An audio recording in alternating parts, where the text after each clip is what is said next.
Hello and welcome to another episode of Goddess Hang. Episode number 30. Woo! You may notice that we've got one mic in the middle of us, and that's because Mr. Craig took some of the cords. Naughty. So we couldn't plug our other mic in. So you'll see today that we're passing this back and forth throughout the episode. I'm sorry if the audio is ever not perfect because we forgot to move it closer.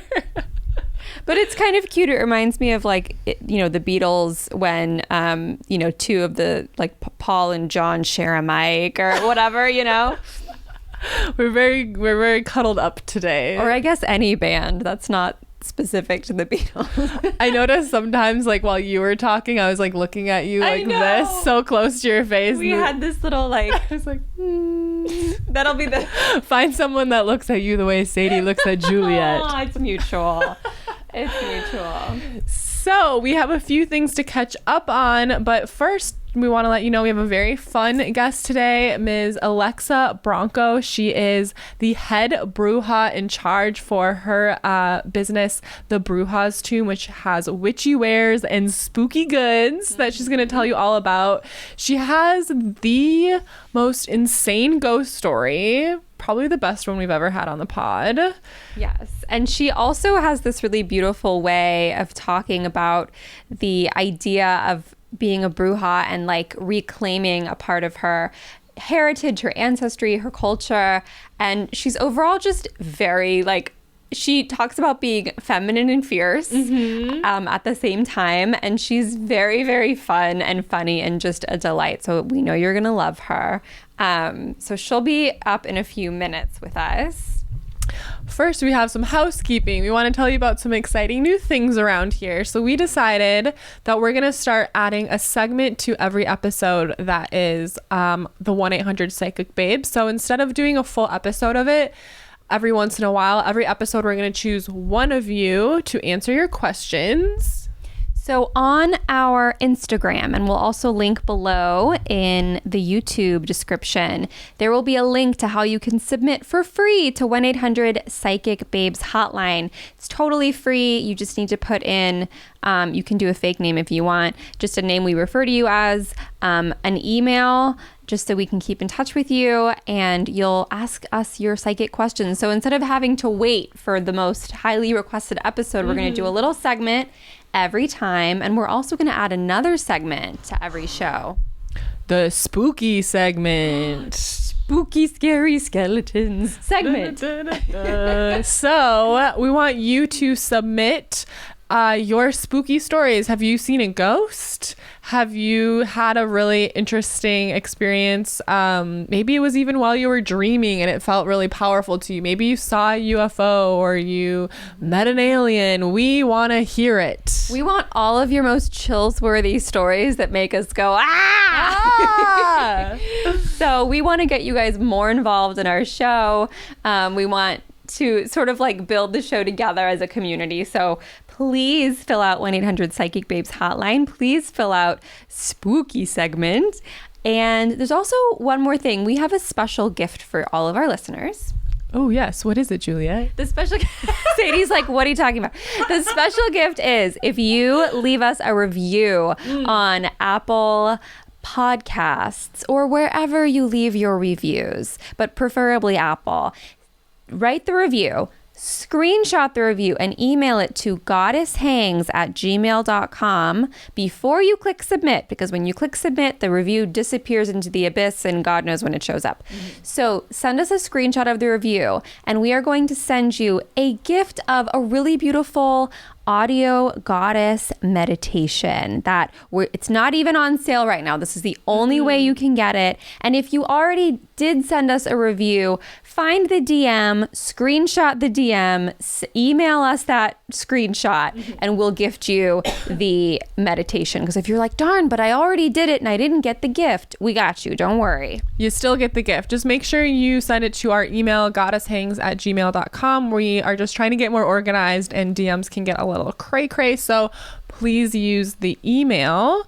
And we have a pretty long episode, really fun long interview. So we're going to skip catching up this week. But before we hand it over to us, Take it away. Take it away. Us.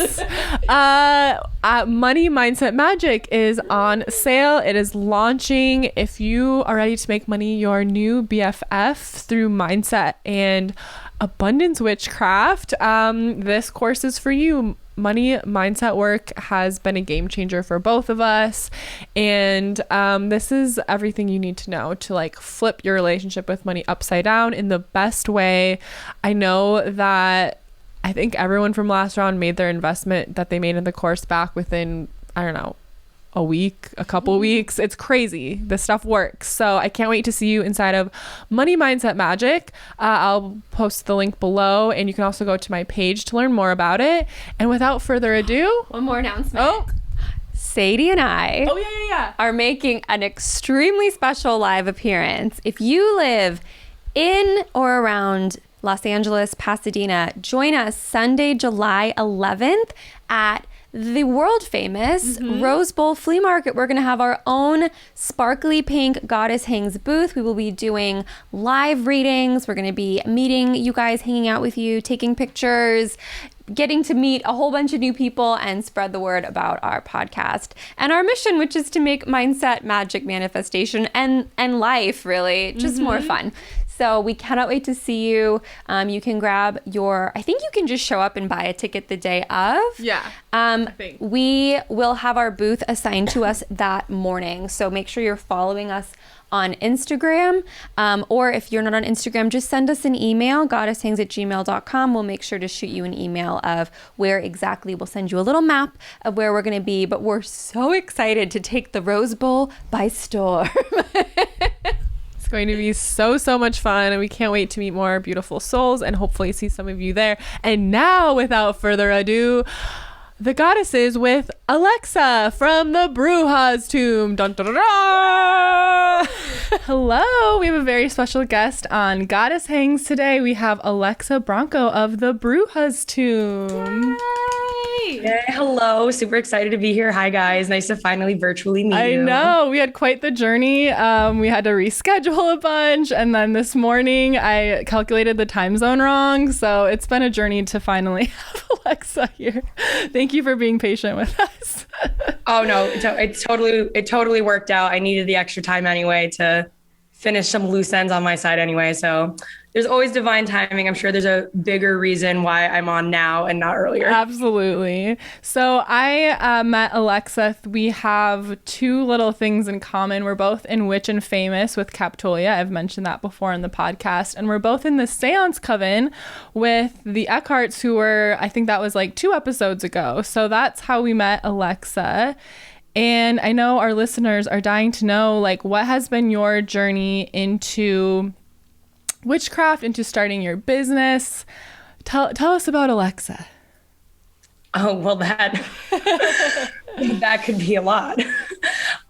So I guess my journey into witchcraft, I've always been super interested in witchy things from a very young age. I would always get in trouble in elementary school for like library time.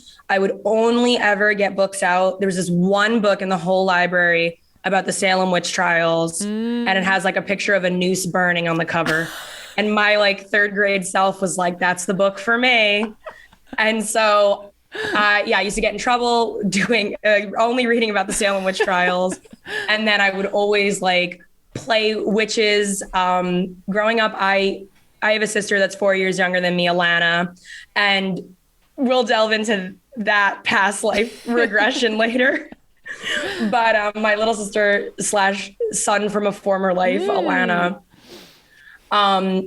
she's 4 years younger than me. And so I had her completely convinced that I was a witch, like our whole childhood. I guess I wasn't wrong. Yeah. But I would like hide in closets and then like pop out to show her like, see, I can apparate. Like, so it started off with like just a genuine childhood love. And then I had like a spiritual awakening and realized that like, this is really actually a path and not just like games. When I was like 17, I went to Niagara Falls and like the water spoke to me as crazy. You guys don't think I'm crazy. Any other podcast, they would be like, all right, like tell us more about the water. What did the water say? Literally, so I don't know if you guys have ever been to Niagara Falls. No. So it's like, there's two falls. There's like the regular waterfalls, and then there's the Horseshoe Falls, which are like the Canadian falls. Please ignore my many missing fingernails, by the way. I just realized as I'm pointing, I'm like, I'm sorry. We're I was working this week and I cracked them. But so there's the Horseshoe Falls, getting back on topic.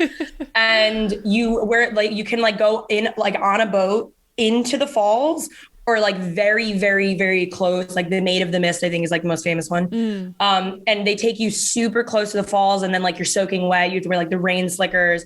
And it's supposed to just be like a lot of fun if you're not us, like, witchy people. So I didn't expect to have a spiritual experience, because at that point I was like 17. I was raised Roman Catholic, and I never jived with being Roman Catholic, but that's how I was raised. I like went to church every Sunday. I was a CCD teacher for a year. Kill me. I was raised Roman Catholic too, so. Yeah, I was gonna say, I'm in the Wicca coven I used to study with. They called us recovering Catholics. Yes. I was like, yes, it's 100%. So I was not like, I don't know, I didn't have like a spiritual path at that point. I was just like 17. And we went on the boat, and like the second they pulled in, like we pulled into the falls, it was just like I just connected to the divine. Like it just like literally came down and like smacked me in the face. And I just started crying, and nobody could tell because I'm like, we're all soaking wet. But I was literally having this like spiritual moment, because I just basically felt like all of the power of the earth's energy just like talking to me. And what it was basically saying, because it didn't really talk, this is like, I guess it was more of like a clear cognizance and clear sentience moment of like, I knew what it was trying to tell me. It wasn't like, it didn't have like a cool voice in my ear. Yeah. But what it was saying basically was that like, I am like, the divine is real. I am able to connect with it.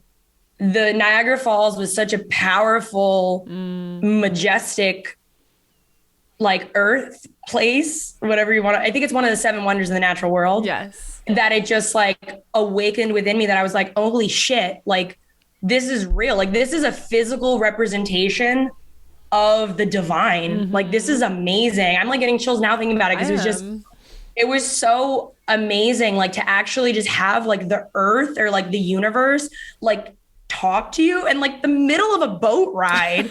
I actually have a picture of it, like insert picture here, of me crying at Niagara Falls, because my older send sister, us the picture and I will absolutely send you the picture to like enter here.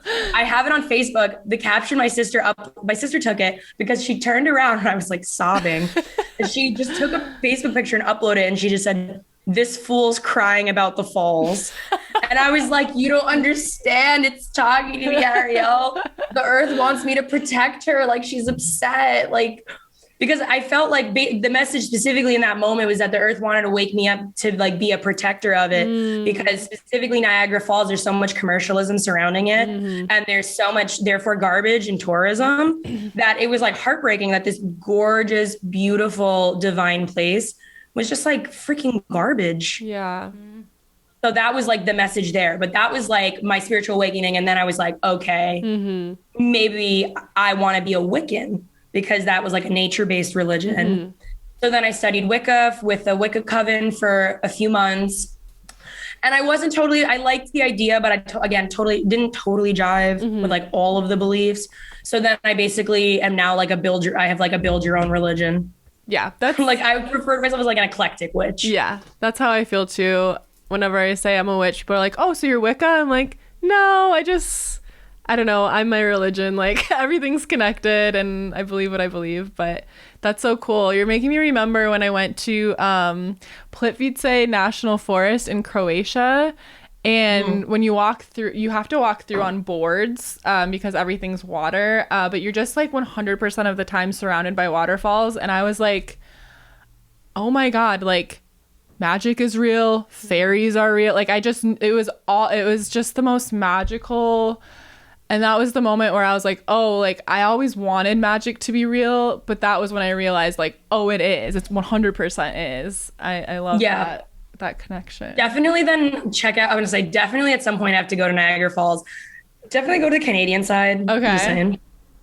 Go to the Canadian side, but definitely like it's the same vibe of just like, I was like, it's all real. Yeah. It felt like as a Roman Catholic, like, or former Catholic, it literally looked and felt like when Moses parted the Red Sea. And like, because the thing about Niagara, the horseshoe specifically, is that it's a horseshoe. So when they pull so far up into it that you can't see any hotels, you can't see anything. Like literally all you see is these gigantic, enormous falls, like from your total like 180 degrees. And then because the mist is so thick and heavy, like I couldn't see anybody else. It was literally like I was just standing in the middle of the Red Sea parted. Yes. It was so cool. And then I was like, I'm a witch. I'm a witch. I came out of that moment like changed, literally. Yeah. Oh, I love that. Now that makes me want to go so bad. That sounds so incredible. I know, this is all just a big tourism ad campaign for Niagara Falls. I'm not even getting paid for this. Canada needs to put me like they need to start paying me a little like percentage. So you have this moment at Niagara Falls where you're like, I'm a witch, magic is real. And then how does that then lead to Bruja's tomb and like everything you're doing now, which is so amazing? Oh, thank you. Yeah, so like for your listeners, I refer to myself as the head Bruja-in-Charge, the HBIC of the Bruja's tomb. So how the Bruja's tomb came to be, because I was going to say I was 17 when I did that, and this is like 6 years later. So I actually didn't start the Bruja's tomb until August of 2020. Like a lot of people, I was like, pandemic, great time to start a business. Yep, that's what we did. But I felt, it was definitely like, I was naturally brought there. I wasn't like looking for something to do. I'm very fulfilled and happy in my day-to-day career. I'm a makeup artist and I love what I do. But having so much, time off, I really spent so much time just like sitting outside in nature. As you can see, I am very much like I don't want to call myself a green witch because I'm actually not good at raising plants. But like, I guess I am a green witch in the sense of like, basically everything I do like revolves around nature. So I spent so much time outside and like connecting with nature. And so I became like so much more, like I continued so much further. Like I was so much further on my path than when I had started the pandemic, that then I was like, so this is where it gets juicy. There is a hot tea story to how Bruja's tomb started. Ooh, dish it. In July of 2020, I found out some really bad information about my ex-boyfriend. And I found out some really shady information. And like, he was already an ex, so like I knew he was shady. But like I found out that he was still being shady and like extremely shady and like possibly pulling shit like at his new job because like I'm a witch. Like we always know. We got the connection. Whether it be divine or literally I knew someone who worked with him. But I found out he was doing some really shady shit. And I was like, I need to like cleanse him out of my life. Like I need this out. Like I'm done forever. Like I don't even want to be friendly with him anymore because he's like genuinely not a good person. So I like just went and I just like intuitively did, I guess, kind of like a cord cutting ritual. I don't usually like research rituals before I do them. I really like to basically just do what feels right to me. Like I'm very just like YOLO. So I just like took a cleansing bath. And then I like went in my room and I like, lit some candles. And then I started like meditating. And then as I was meditating about how I want my ex-boyfriend out of my life, I went into meditation and then I came out and I walked downstairs and I was like, Mom, I think I'm going to start a business. And she's like, weren't you doing a ritual for your ex? And I was like, yes. It took a turn. Yeah. She was like, how'd you arrive at a business? And I was like, I'm not really sure, but it came to me in meditation. So I know it's real. But I just feel like so what ended up being my first collection, which is the Cleanse and Protect collection, was actually featured in the Wall Street Journal, which was so exciting. Yes, we saw that. Congrats. Tell us, what did they say about it? I was going to say they were doing an article about inventive ways that people are cleansing themselves of 2020. Oh. And then they reached out to me. I had a message request and I click it and I obviously thought it was fake because this girl's like, hi, I'm a writer for the Wall Street Journal and I wanted to interview you. And I was like, no, you don't. I've only had this business for like 3 months.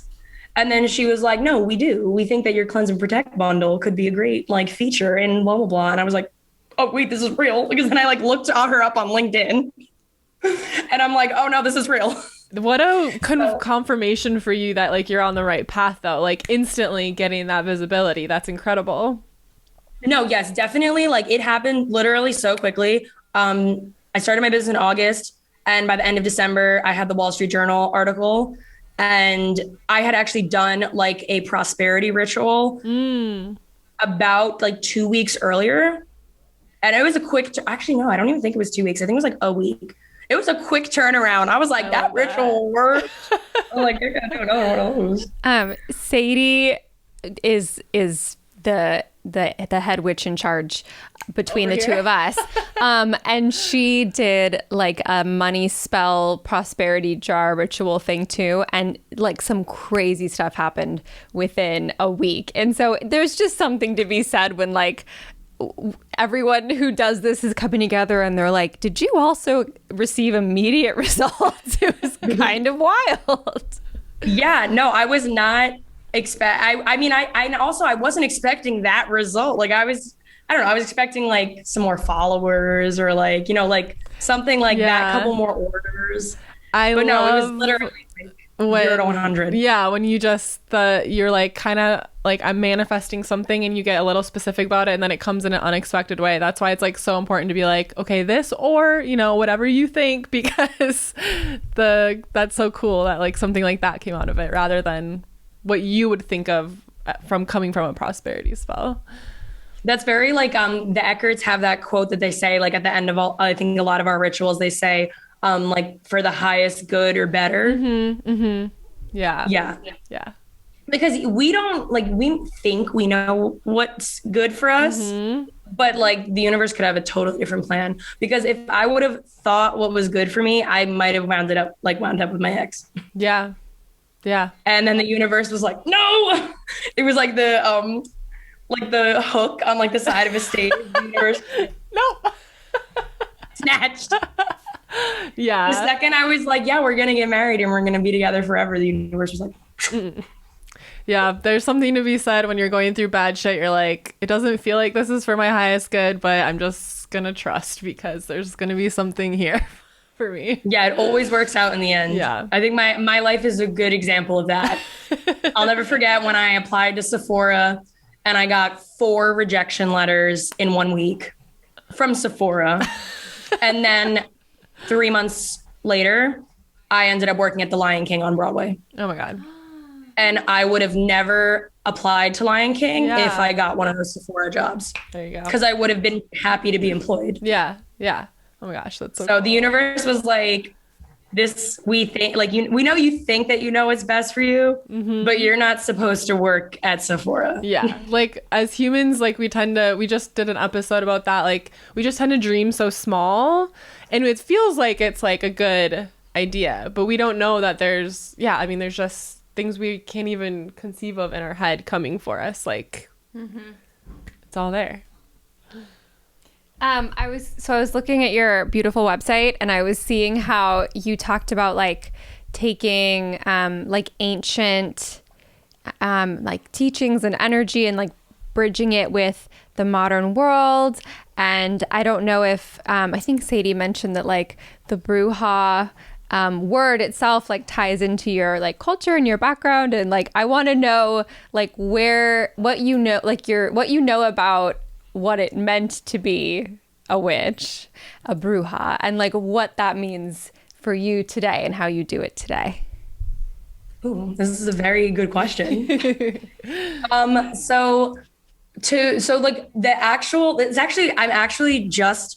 It's perfect you asked this question. I just last week finished writing an ebook literally titled "What is a Bruja?" Ooh. You heard it here first, folks. I was going to say, boom, you hear this. Literally, I didn't announce it because it hasn't like been put into Canva and like the fun stuff, but I just finished writing it. And so, yeah, this is going to be a really digested version of that.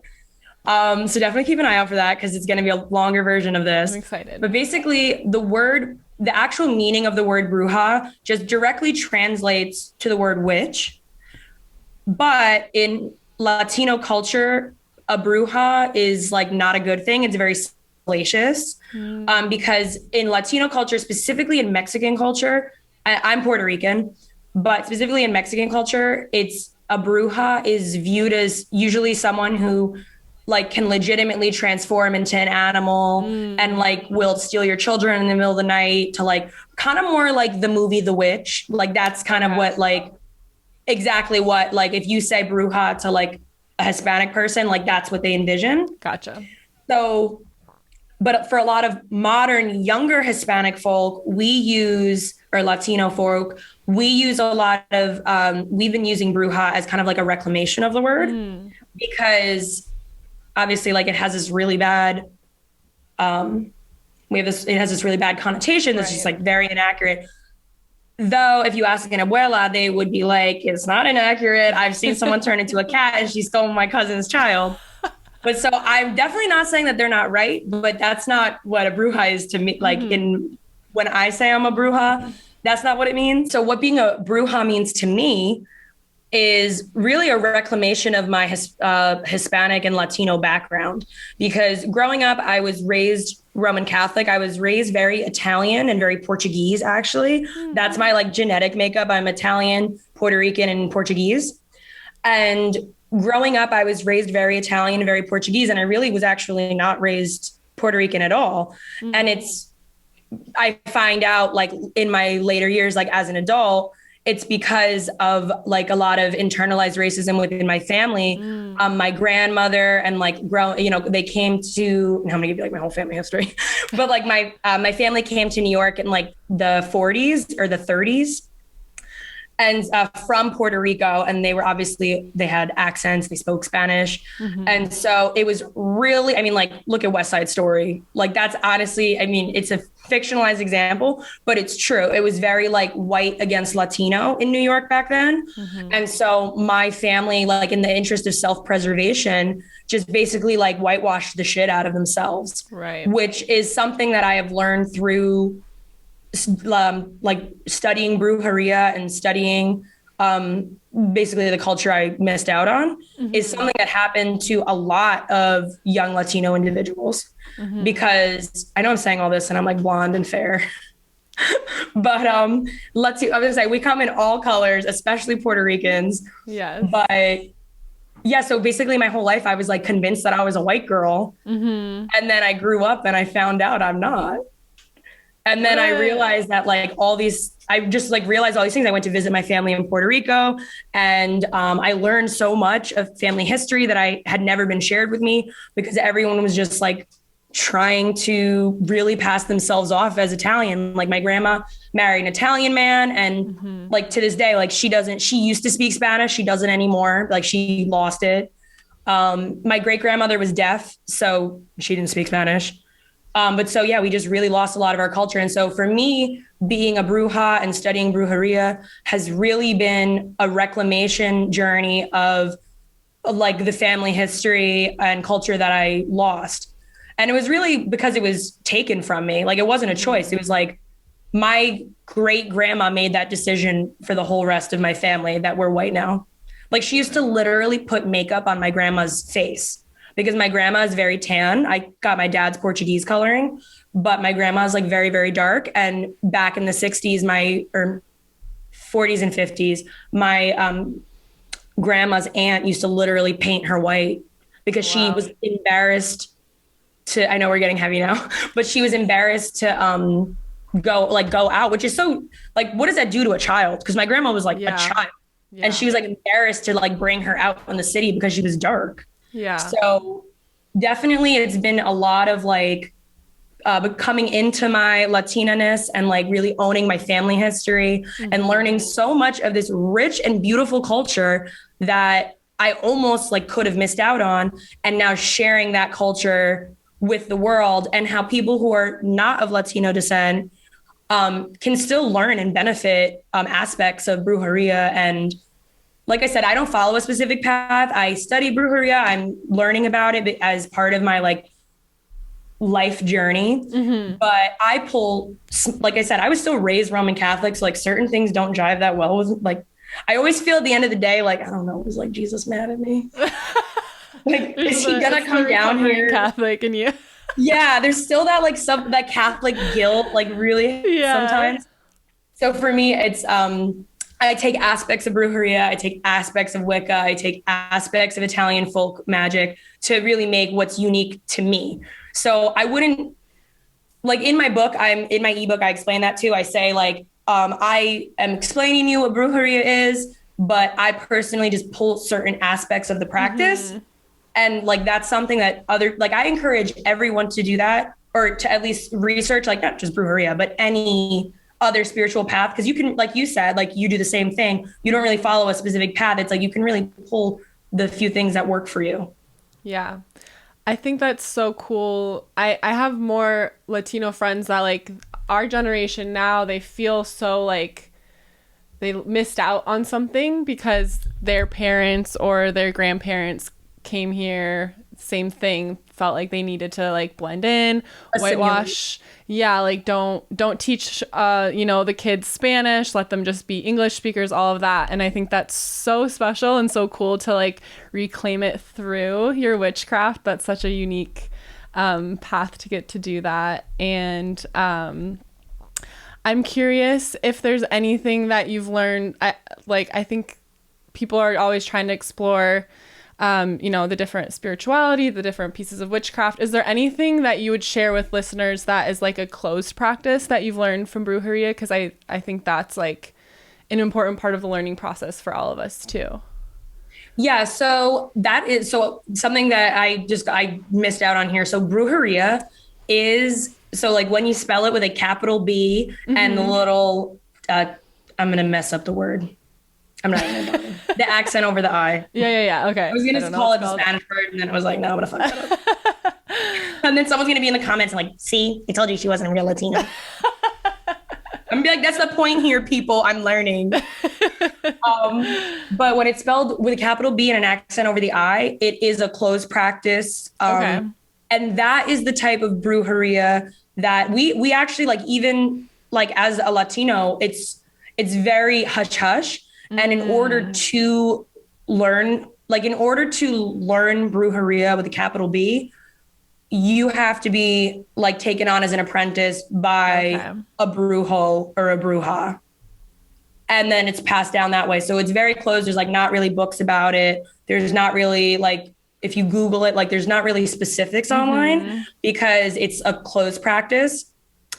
Brujeria, when it has a lowercase b and with or without the accent over the I, it means witchcraft in Spanish. And that's where a lot of modern, there's a great book actually that I even recommend at the end of my ebook called American Brujeria by J. Allen Cross. And he's an amazing writer. It's very interesting. And in it, he discusses like the differences between the closed practice and the modern practice of brujeria. And basically he refers to it as American brujeria being like the modern version. I just refer to it as brujeria with a lowercase b because I'm not trying to copy him. But I really do like what he has to say because it's true. There is a big difference, and that is definitely something that's important to note because like, for example, you also want to be careful about like what you say, depending on who you're talking to. Because if I was talking to someone's abuela, I would not tell them that I was a bruja, and I would not tell them that I practice brujeria because it would be disrespectful to them. Because they would be scared. It's very salacious. They would look at me in a very different light. And it's not something that's talked about like in Latino culture. It's like very hush hush. Whereas like if I'm talking to like a fellow young person, I'll be like, yeah, I'm like a bruja. And then it's like we call, like we, as you know, like the younger generation, we know it as like more of a reclamation and more of just of a literal meaning of the word bruja, meaning witch in Spanish, as opposed to like I'm hiding in a cave, like killing children. Right. Great distinction. I'm curious then, like my immediate family is totally chill with me being a witch, but I definitely have some extended family that's like, oh, like God bless your soul. Yes. How has that been for you and your family, and reclaiming the word bruja for yourself, and like how do you navigate that with your Roman Catholic family, for any of our listeners that are navigating like wanting to like come out as a witch? Yeah. It's definitely something that you will like, if you don't feel comfortable like coming out of the broom closet, as we call it now, you don't have to. Mm-hmm. The Wicca coven that I was in, like momentarily a part of or studying with, many of the women in the coven they have like fake names and like within the coven, and like their Facebook names are fake because like, and again, I think that's also a generational thing because like, again, like the word witch to older people means something a lot different than the word witch to the younger generations. Mm-hmm. So if you don't like, to your like listeners, if you don't yet feel comfortable like coming out, you don't have to. Mm-hmm. But if you are like playing with the idea and you're kind of like ready to, because I know like I didn't really go and say it a lot up until like a few years ago when I was like really assured of myself and my path and that I can make shit happen. And, so now I call it. As far as how my family reacted, I got my immediate family consists of my two sisters and my parents. My two sisters are like, they've been expecting this. Like, they're like, you've been calling yourself a witch your whole life. I know. My little sister is like, Alexa, you told me that when I was like 3. I already knew this. My older sister is like, I remember you watching Halloween Town every single day. Yes. Oh my God. I got really lucky in that my dad is Roman Catholic, and he was actually a Eucharistic minister at my church. So he was like very Catholic. He's 100% Portuguese. So his family is very like religious. They go to church. My grandpa goes to church to this day multiple times a week. Like very religious. But I got really lucky in that my mom is actually like, she's like us. She's like weird. I don't know how to describe my mom really, as far as like her spiritual views. Growing up, my dad would make us go to church every Sunday. He made us go take all of our sacraments. Holy Thursday, I got my feet washed. Mm-hmm. Good Friday, like Ash Wednesday, like, the drill. Yep. Never forget when I was like 8 years old and I'm like sitting in the middle of the church getting my feet washed. And I was like, why am I here? You ever see those TikToks where it's like, do you ever just do you remember when you regain consciousness at like 4 years old? That's literally me, but I'm 8 years old and my feet are in like a priest's hands. And like the whole church is watching me get my feet washed.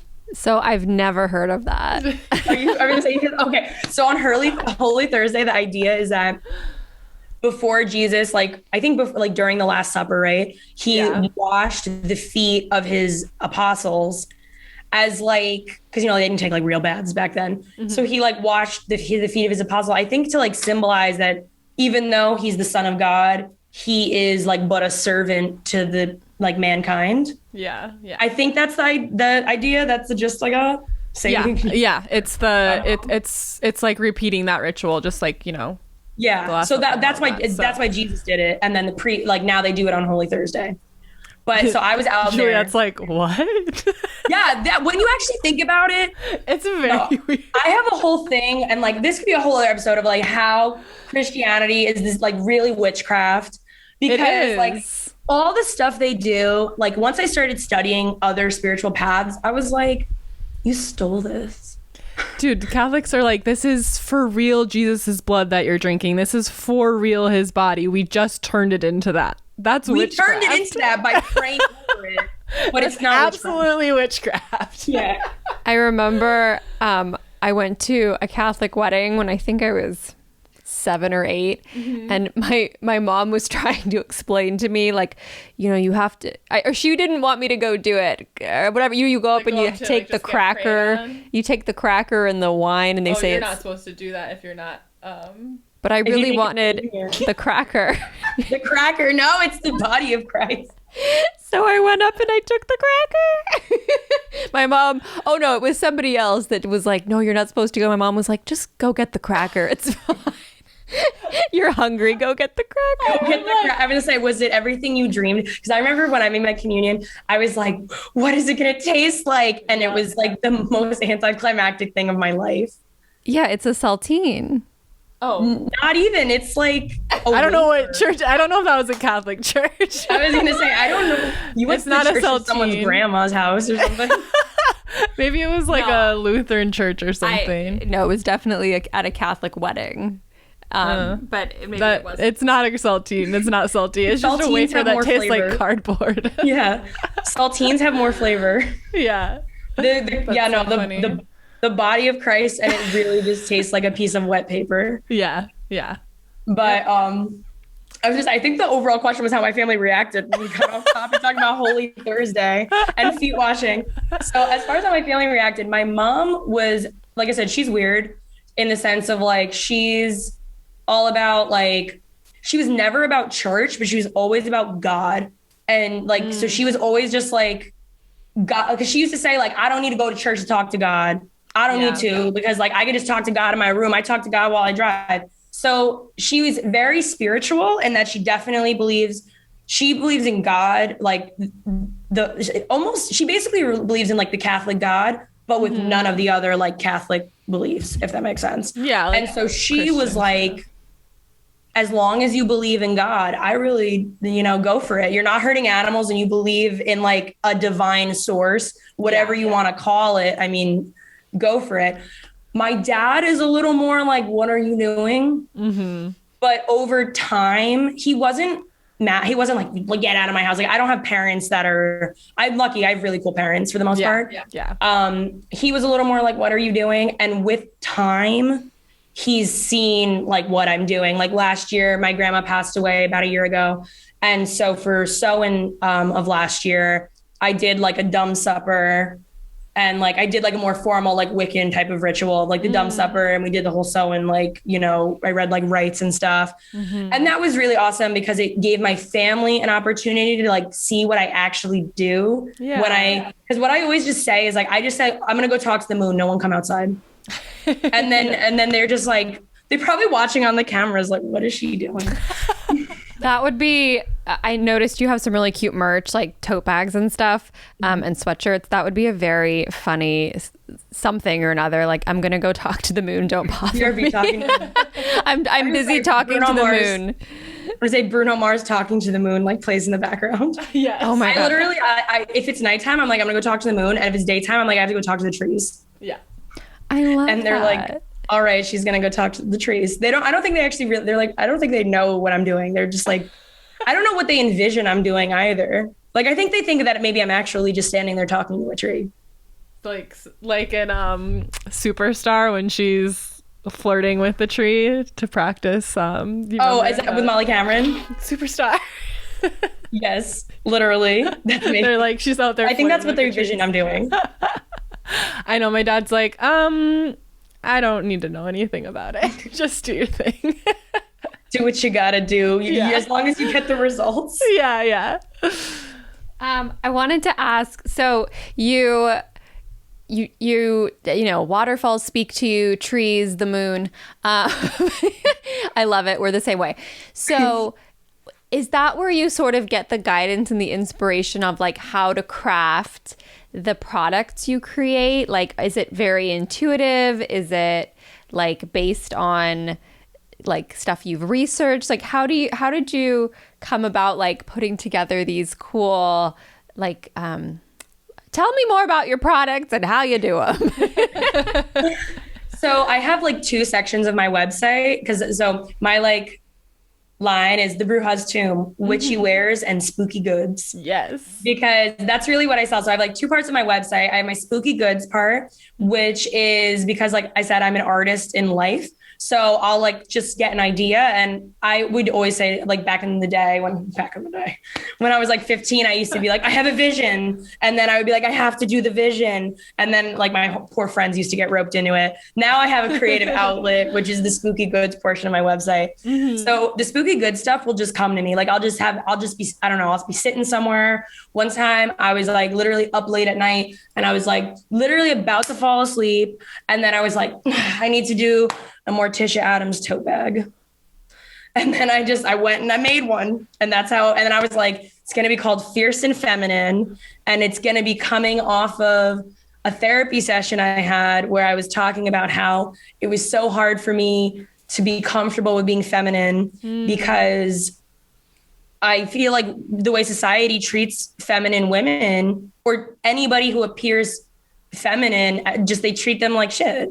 I mean, they treat us like we're stupid or we're unworthy or they try to take advantage. So I've always really presented myself as like very like, you know, when I'm at work, I like, hello, like I have no personality almost because I'm trying to be like you're masculine more. Yeah, like not trying to be fun because I feel like people don't take fun people seriously. So I had this like whole thing late at night where I was like the most feminine person I can think of, and yet the coolest person I can think of is Morticia Addams. Fuck yeah. And so I am going to make a tote bag called Fierce and Feminine, and it's going to have like 3 awesome, spooky, fierce, and yet very feminine women on it. And I carry that tote bag every day because it's just like, honestly, through that realization of like Morticia Addams is feminine and she's not weak. I like honestly solved years of problems. Like who needs therapy? Hey, Morticia Addams. I love that realization. I never thought about that, but she's like the epitome of the divine feminine. Like she's just like open to receive. She's in her like sensual self. Like, yeah, that's such a good example of the feminine.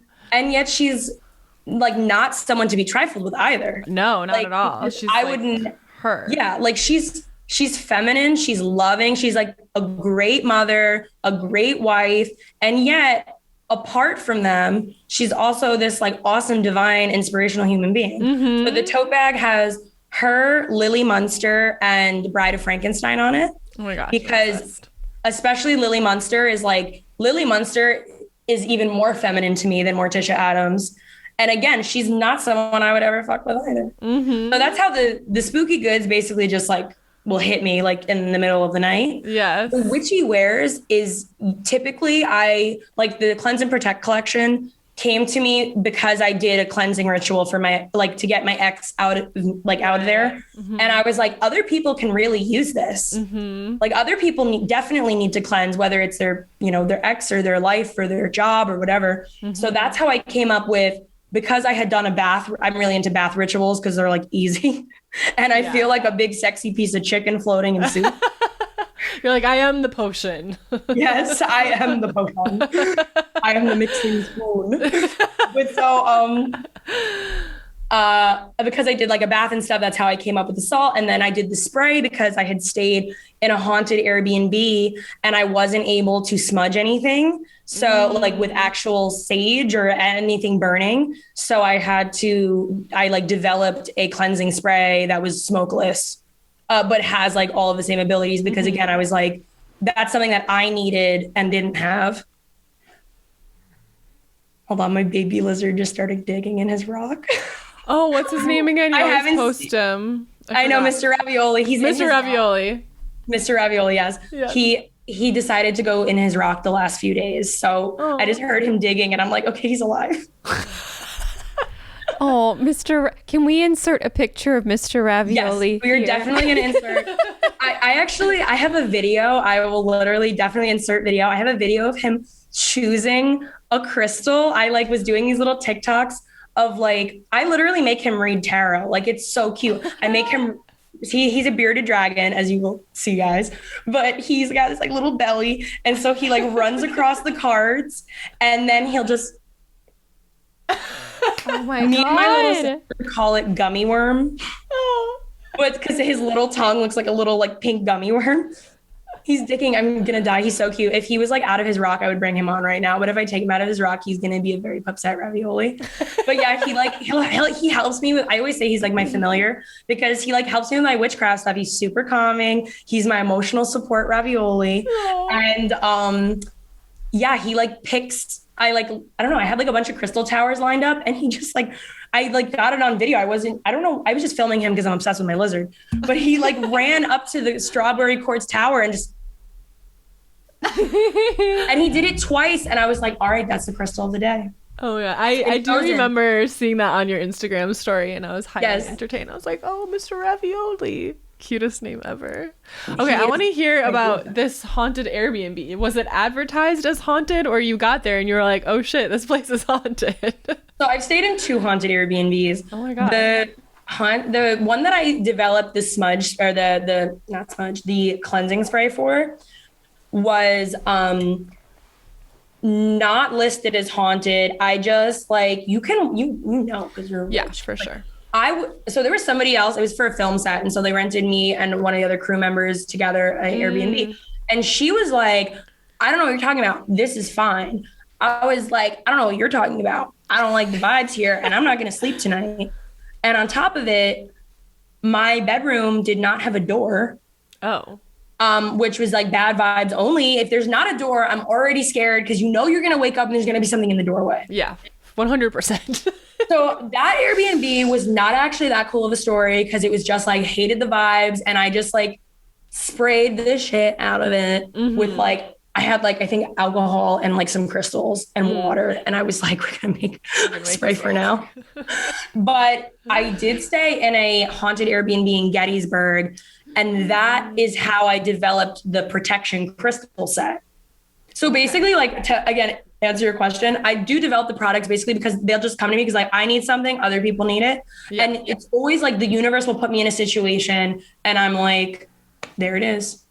So like the protection crystal set that comes either separate or with the cleanse and protect bundle, I developed because I stayed at this terrifying haunted Airbnb in Gettysburg, Pennsylvania with the same aforementioned ex, and literally had the freaking worst experience of my life. Oh my God. And you might think, those, shouldn't you be happy about that? No, it was terrifying. It was awful. I got no sleep. I was like, I seriously wanted to die. Oh my God. So you're like, well, tell me what happened. Yeah, you're like, tell us more. We're so interested.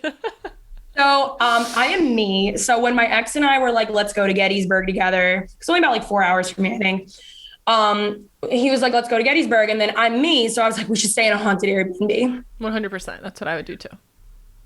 We picked the wrong one. These ghosts, those ghosts woke up and chose violence. Oh my God. Yeah. So I stayed. So the Airbnb was listed online as so it was like a farm that was turned into a Civil War battlefield hospital. Oh. And so it's already like, I really should have thought about the type of spirit that would be there. Yeah. Because if I really put any thought into it, I would have known that the spirits were going to be upset and possibly racist. Oh. But, so we checked into this Airbnb. It was really adorable. I totally liked the aesthetic was cute. Yeah. Yeah. But then, so we check in, I immediately am kind of like, my ex was a sensitive, but he's also a liar. So who knows? But I believe him because I kind of got the same vibe. Yeah. I believe you on this one, dude. But so we get in and the Airbnb had 2 bedrooms and we were gonna stay in the 1 bedroom. And then like the second I got there, I was like, I don't like this bedroom. So we stayed in the bedroom next door to it. And apparently the ghost didn't like that. They expected us and wanted us to stay in the other room. I don't know why. Well, I do know why. Getting to that. So a couple weeks before we went, my ex had a very vivid dream that we were staying in the aforementioned room, there was like a blue room and like a wooden room. So like the blue room with the 2 twin beds was like the one that they wanted us to sleep in. And so he had this really weird, vivid dream where we were sleeping in the 2 beds, and then a female spirit who, when we got there, we found out from the owner that the main spirit of the house is a female who was one of the original, I think she was the daughter of the original owner of the house pre-Civil War, like 1700s. Mm-hmm. So she did not die during the Civil War, so she shouldn't be pissed. And they said that she was like, they never had bad experience with her. And I was like, that's funny. Or maybe she was pissed because she wanted us to do something and we didn't. Because he had this weird dream where she like woke him up in the middle of the night and then made him walk outside to the shed And then she wanted him to like dig under, because the like old fashioned sheds, like literally dirt ground. Mm-hmm. She wanted him to dig in the shed because there's something there, like a box or something. And I was like, well, what was in the box? And he was like, I didn't get that far. I just like saw the box and that I dug it up because I was like covered in dirt. Mm-hmm. But that's about, like, I don't know what's in the box. Okay. What's in the box? Like, what's in the box? You can sort Brad Pitt impression here. So, so I wanted to fulfill her request. But when I got there, I didn't like the energy of that blue room at all. Mm-hmm. And I ended up finding out that the blue room was a surgery room. Oh. And that's probably why I didn't like the energy of it. I mean, granted, and especially because it's like Civil War surgery. Like, what did that even look like? Yeah. And it was battlefield hospital. So it was like rough, grotesque shit. Yeah. So I definitely didn't like that vibe. And I was like, I'm so sorry, Lady Ghost. And so we stayed in the wooden room and that really pissed them off. So we went out and we did a ghost, like a paranormal hunting tour. Those ghosts were fine, kind of dicks, but whatever. That's what happens when you're dealing with a Confederate soldier from like who died in the Civil War. We got back to the room. My ex just like passed out. So I fell asleep and then I woke up. I don't know what time because I could not move. And then my sister's like, you just had sleep paralysis. I'm like, Ariel, I was awake and it lasted so long. Again, I have no real concept of time because I actually was frozen from fear because I was literally so afraid. Because what happened was I woke up and the wall that was connected to the blue room was banging. It literally was like, there was like 3 people or something banging on the wall with their fists. Like banging, trying to like get us awake or our attention or whatever. And then the light in the hallway that I had left on, because I'm not doing that, was off. And then when I woke up the next morning, it was back on. I was like, it was off. My ex was literally talking in his sleep, just kept saying, but like not talking, like, sleep talking is like, he was literally very determined saying, no. And like, it was like, and then it was like pause, like someone was like talking to him and he was like, no. Oh my God. And when I woke him up the next morning and I couldn't even wake him up then because I was so paralyzed because I was so afraid that if I like left the bed or something that it would like come out from underneath the bed. Yeah. But it was shaking walls. I was paralyzed. It felt like it was 7 degrees in the room. Like I was shaking. I was so cold and like literally like I was shaking from fear and from actual like absolutely freezing. Yes. And that was my first actual like ghost experience and a great one at that. Yeah, like never again after that. Oh my God. Terrifying. And then when I woke him up the next day and I was like, hey, like, what'd you dream last night? Like, why were you talking in your sleep? And he said, that he didn't know it was a dream and that someone a woman on the other side of the door kept asking him to open the door. And that's why he kept saying no, because I had cast a circle before we went to bed because I was like not taking a chance. Yeah. Because I didn't like the vibe. So that's where the protection crystal set comes in. Those are the 3 crystals that I had with me. I had red jasper, smoky quartz, and black tourmaline. Mm-hmm. And I like set them each in like a corner. I had like one next to me and I like cast a really powerful, clearly circle in the room. And I was like, this room is like untouchable. Like you can have all the rest of the rooms, but this is like, cannot and will not enter this room. And I said, like, basically the thing that would break the seal would be when the door opens. And so that's why she was trying to. She was like, open the door. I know. I'm like re-shaking. I'm like re-getting shivers. Because I know hurts because I've had goosebumps for 5 minutes. Yeah, she wanted us to open the door. And so he wouldn't open the door, thank God. And then he said that he got up at one point because he had to pee, but he was like, I just have to hold it because Alexa was like, I can't open this door. Because I was like, good things. If I would have woken up and that door was open, I would have probably just died. I would have had an absolute heart attack. I would have been like, because then I would have woken up to a very angry spirit. Because then she also would have been like, so you locked me out of my own house. But I was just, yeah, it was such a terrifying and really cemented for me. I know it's like you're a witch and you don't believe in ghosts. I had not had like I'd never seen a ghost. As much as I am very intuitive, definitely my strong point is claircognizance. I'm very good. Like I just know shit. I mean, that's how I caught my ex cheating. I just thought it, and I was like, oh, that's the case.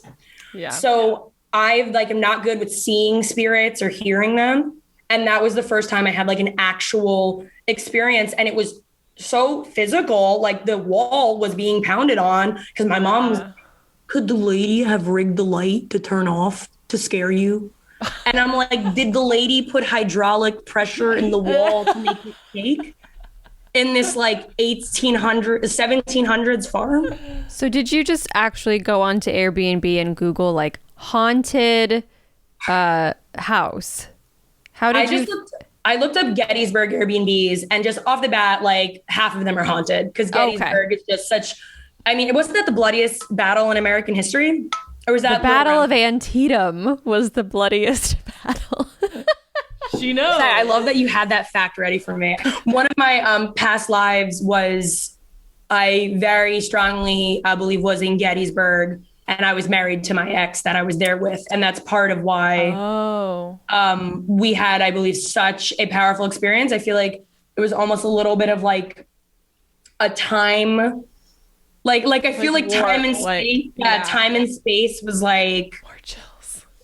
What's going on? Yeah. Like, you're two souls that lived in this place, but like 250 years ago, and now they're today. And the ghosts were probably also mega confused. They're like, wait, maybe your ghost was there, and your ghost maybe that's why like, she was so pissed. She was trying to talk to me. I'm sorry, I don't want to talk to you. It's me. And that's why she was like banging. She was like, it's me. And it's really because I would communicate like that too. I would be very angry. Because I'd be so pissed if somebody locked me out of my own house. But I'm sorry, girl, you were intimidating. And it also, like, you wanted my ex to go dig up a box. And I did have him message it because he had booked it on his end. I told him when we left, I was like, message the owner and tell her that there might be something under her shed. Because, I'm not going to unpack that, but she can if she would like to. What if it was like you opened it and it was like treasures from your past life together? Whoa. Like photos of you go back to Gettysburg, and then I'm like, I have to know what's in that box. I'm invested. No, I know. Now. Like, I literally, that's why I was like, what was in the box? And he's like, I have no clue. I just saw this like rusted like thing. It was like very rusted metal, and I was covered in dirt. And I was like, and also because we were both like, he was a sensitive and I'm a witch, I feel like the ghosts were like, you're the perfect people to have staying here. To get our box. Oh my Get the damn box. I have two things to say. Number one, that spirit was both fierce and feminine. It sounds like. Version 2 of the tote bag, just add her in. And then it is such a dream of mine to find a box like that. Yeah. Something in a wall, something buried. Something that was like hidden. Yes. So, and also to Sadie and I have played with the idea of like touring around and visiting like either haunted places, high energy places, vortexy places. And so we're going to have to add Gettysburg to the list. Definitely. I was going to say Gettysburg and now apparently Niagara Falls. The Canadian side. Yes. That's Canadian side. Yeah, because Gettysburg was insane. And now those are like my three, like if I could only have one crystal on me, I would have smoky quartz. But like, those are my three go-to crystals. Cause if they kept out these Civil War soldiers, like they can take on anything. I definitely, now that also made me like a firm believer in the power of crystals. Cause before I was like, all right, maybe they're just like really pretty rocks. Yeah. No, they work. Do you have any other like either paranormal or like experiences communicating with someone who's crossed over, or like anything else you want to share in like that vein? I do have a past life thing. I had mentioned my little sister. Ooh, yes. what is my son from a past life. I have aphantasia, which is basically, I don't know if you guys know what that is. It's when you can't like see things in your mind's eye. Like basically, like if I close my eyes and try to think of like a red box, like I literally can't, which is so crazy because I'm an artist. I'm like, why would I have this brain? Yeah. It's something, I want to say it's something like 3% of people have it or something, but it's when you literally can't picture anything in your mind's eye. Wow. So like any sort of visualization meditation, like does not work for me at all because I literally can't visualize. I can describe it to you. I know what it looks like, but I can't like close my eyes and see anything. Wow. So with that being said, I had done a YouTube past life regression. And I wasn't very successful in it because I can't see anything. But apparently I did regress myself to the point that I got like one sentence. And then that's where my claircognizance come in, because then I like got the download. I'll just refer to it as a download, of like what it was. The only thing I heard was a little boy saying mommy. But what I knew was that he was saying it to me. It was my son from a past life, and it was my little sister, Alana. And she is a cisgender female in this life. So spirit is very gender fluid, clearly. Yeah. But that was people, because, you know, again, people, like my older sister is very, very Capricorn. And so she's like, I just really think that was your subconscious, just like making you think something that you want to think. And I was like, Ariel, you can kiss my ass. She's going to listen to this and be like, oh, she doesn't talk shit about me. But it's because she's such a Capricorn. She's actually a Capricorn rising. She's a Leo sun, and it's a wicked combo. Oh my God. Because she's like, I don't believe in any of this stuff you do. It's stupid. But so I found out that my little sister is my son from a past life. And then honestly, when I found that out, everything made sense, because when I'm 4 years older than her, and the way that Alana actually came to be is that I was begging my mom to have an additional child. And I was like begging for a sibling. And I was like, and it's actually funny because when Alana was born, everybody thought she was a boy. So that is funny. Interesting. She was my son. Yeah. Everyone thought she was a boy until she was like, I mean, like, obviously we knew she was a girl because we had her parts. But like when we would take her out, like everybody thought she was a boy. Yeah. And I was so obsessed with her from like a very young age. My mom had a C-section, and I, at 4 years old, used to clean her C-section wound every day. Oh my God. Low key, where's my dad at? He's in the picture. He was just like, I'm gonna head out. You're like, she wants to do it. That's fine. Yeah, he was like, I'm gonna let her do that one.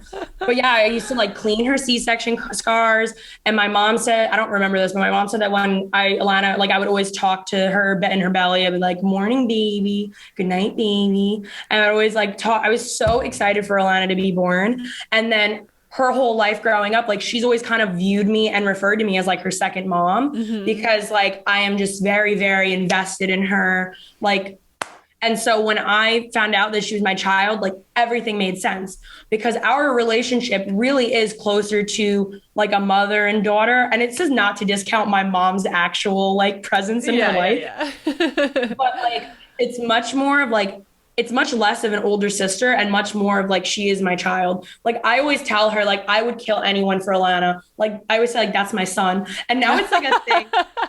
Now it's like a thing. Like I call her my son. And now like old people on Facebook are always so confused. One time, like, cause she was in musical theater, like her director texted her and he's like, hi, Alana, I keep seeing your sister refer to you as her son. Did she have a child, or like, did she have a child and like she thought that I was like mistakenly calling them Alana, or like, are you like changing your pronouns or whatever? And she was like, no, that's just Alexa. I'm her son. He's like, should I be referring to you as he, him now? How respectful of us. He's like, I just want to check. I want to get ahead of this. Yeah, she was like, no, that's just Alexa being Alexa. Oh like, God. I'm her son, but I'm Alana and I am a girl. Who cares about gender? Gender norms are whack anyway. Alana's my son. She's not my daughter. Oh my God. My daughter is my dog. I call Violet my daughter. That's my daughter. Yeah, yeah. Not Coco. Coco's my other dog. Alana is my son. And actually, so like going back, I hate that I keep talking about this ex, but he actually was a big part, and not in a good way, but he was a big part of like my spiritual journey. Because like, you know, you realize a lot of things through relationships. Totally. And so that relationship actually taught me a lot about like my spirituality, I had obviously a lot of like spiritual ghost experiences with him, both good and bad. And I found out that, and then again, like when you find out, sometimes you find something out about your past life and like everything makes sense. And so I found out that he was my husband from a past life. We had lived many lives together. We were married in all of these lives, but he was never a very good person in any of these lives. Like he was never my dream man. I really kept manifesting him and bringing him back into my lives because I wanted my son back. Because I actually did have like a vision once, again, like I can't see shit, but like, so all I really like saw or like knew was him, me, and our one child. And like, I saw our baby and it was this little, it was so fat. I'm not going to lie. My baby was so fucking adorable. I want to squish it. But so I saw like us and our baby. So then like, and that was like 3 years before I found out that the reason I kept bringing him into my, like manifesting him into the current lifetime was because I wanted my son back. But you have your son, right? Wow. Or is What? this a different son? Because you have your son, like that's your sister? Yeah, so that's I think I only had, I would have thought, because it was like, you know, back in the day, I had like 8 kids. Yeah. But I've only ever picked up on 1. And so basically I kept manifesting him back because I needed him in order to get my child back. But in this lifetime, like I'm basically able to finally break literally lifetimes of cycle of being with him because I got my son back my son back and I didn't need him for it. If that makes sense. That's so cool. So you're able to break the cycle. Yeah. Like I had actually, the person who had like helped me with all of this and we had done a reading on it was Angelica Kresge. She's also in Witch and Famous with us. She's like Hades priestess, like all red vibes. Oh, cool. And I had done a Witchcraft 101 coaching session with her. And we like, I just like literally told her about Gettysburg and my visions and my ex and my Alana and blah, blah. And we like figured all of this out. And I was like, everything makes sense. And then Alana was like, please don't tell me your ex is my dad. I was like, Alana, I am so sorry to report. I think he is. He was like, I'll take my current dad. Thank you. I'm good. I love that though, like seeing past lives, getting readings, all that stuff. It can just be so confirming and so helpful. Like, I don't know why I can't like let go of this person that really shouldn't be in my life, or I can't let go of this kind of phobia or whatever it is. And then like the instant you have some understanding, like it's so much easier to just release because you're like, oh, this isn't like my energy from this lifetime that I need to hold on to. Yeah, it was, when I tell you, I had been in therapy about this ass for literally like 2 years. And then I had one reading with Angelica and I stopped going to therapy because literally everything made like, because I kept explaining to my, like, you know, I love my therapist. She's the one who told me about like the fierce and feminine thing, but like,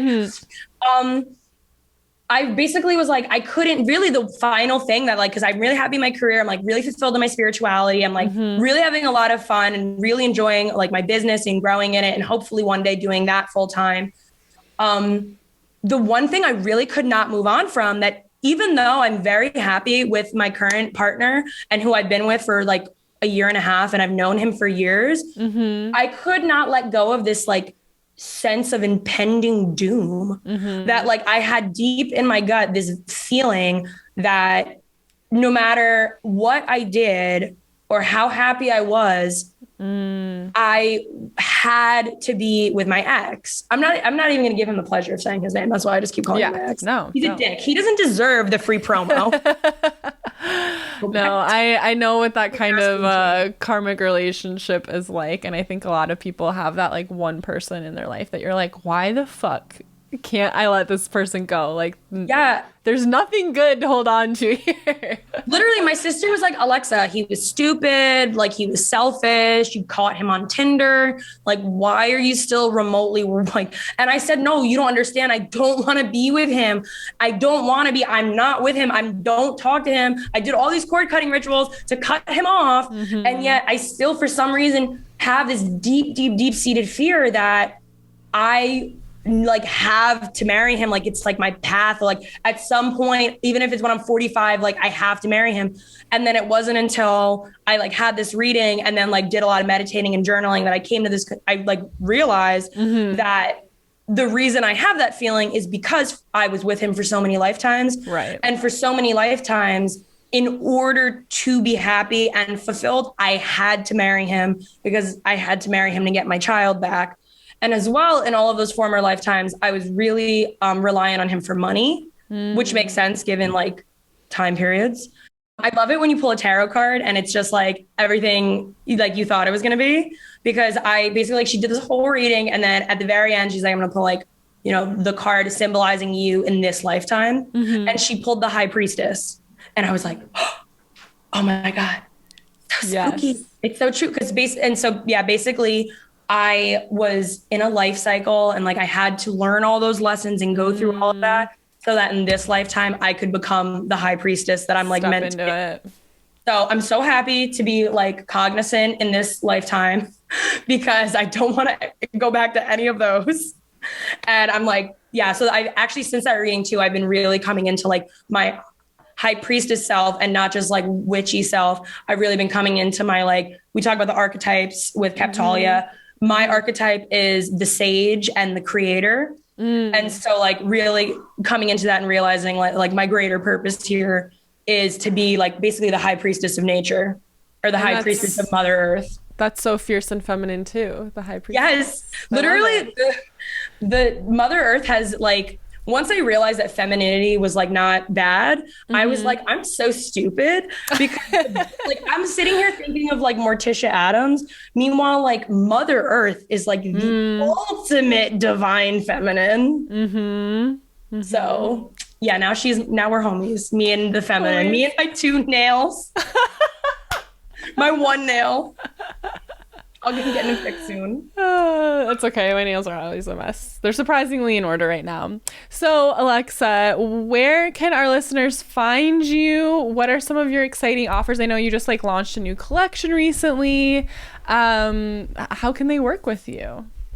You can find me on Instagram, Pinterest, TikTok, or even my website. It's all the same name, Facebook, all social media. My name is The Bruja's Tomb.